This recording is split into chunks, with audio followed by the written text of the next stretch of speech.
Assalamualaikum warahmatullahi wabarakatuh. Perkenalkan, nama saya Nadia Nurfitrian Yedi, kelas B dengan NPM 0319011349. Saya dari Program Studi Pendidikan Guru Sekolah Dasar Fakultas Keguruan dan Ilmu Pendidikan Universitas Muhammadiyah Buton. Nah, di video kali ini saya akan menjelaskan sedikit tentang sistem pencernaan pada hewan sapi dan ikan. Disimak baik-baik ya videonya. Hewan ruminansia adalah kelompok hewan mamalia yang biasanya memamah atau memakan 2 kali dan dikenal dengan hewan memamah biak. Nah, contoh hewan ruminansia ialah sapi, kerbau, rusa, domba, kambing, dan kijang. Sistem pencernaan hewan ruminansia lebih kompleks dibandingkan dengan pencernaan hewan lainnya. Pada hewan ruminansia terdapat 4 bagian lambung dengan fungsi yang spesifik. Selain itu, pencernaan memakan pada hewan ruminansia dibantu oleh beberapa mikrob, di antaranya bakteri dan protozoa. Mikrob tersebut dapat membantu pencernaan rumput. Mekanisme pencernaan makanan pada hewan ruminansia seperti yang telah dijelaskan sebelumnya, salah satu contoh hewan ruminansia adalah sapi. Makanan seperti rumput pertama kali masuk ke dalam mulut sapi. Di dalam mulut terdapat organ-organ pencernaan seperti berikut. Nah, yang pertama gigi sapi. Gigi sapi tersusun dari gigi seri yang berguna untuk memotong makanan dan gigi geraham untuk mengunyah makanan. Yang kedua, lidah sapi.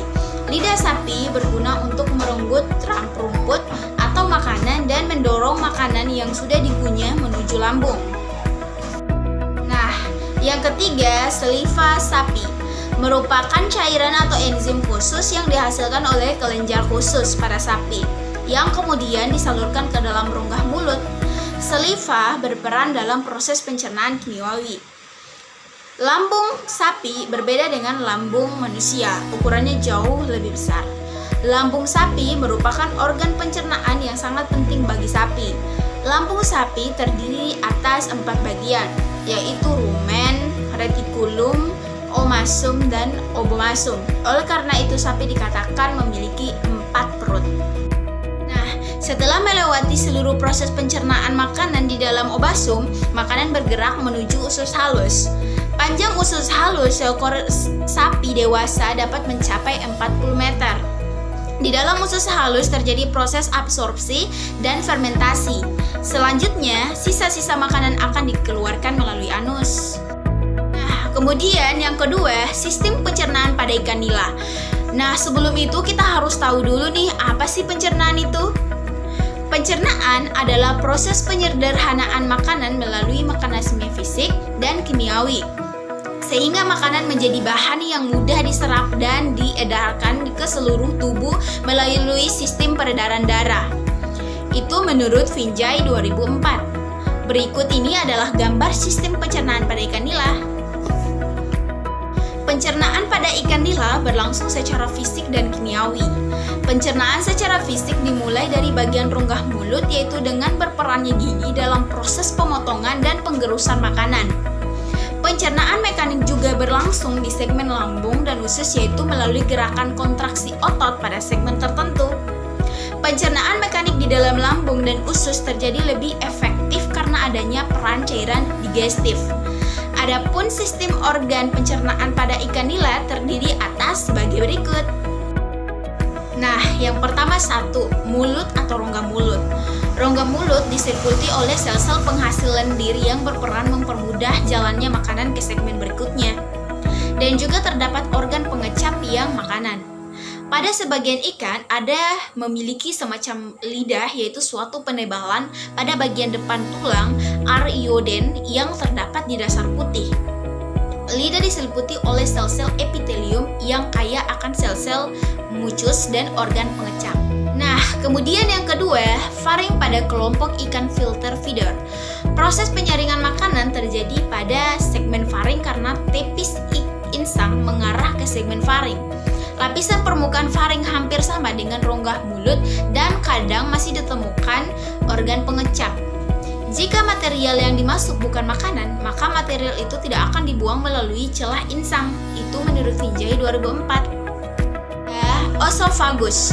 Esophagus mempunyai bentuk kerucut pendek seperti pipa dan terdapat di belakang insang.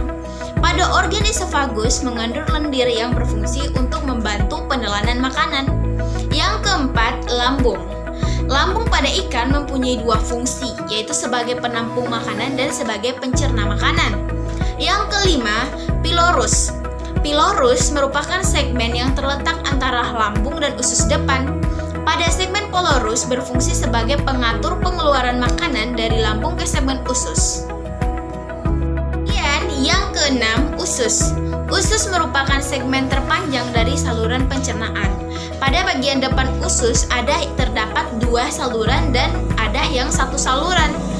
Dua saluran tersebut yaitu saluran yang berasal dari kantong empedu dan saluran yang berasal dari pankreas. Kemudian yang ketujuh, rektum.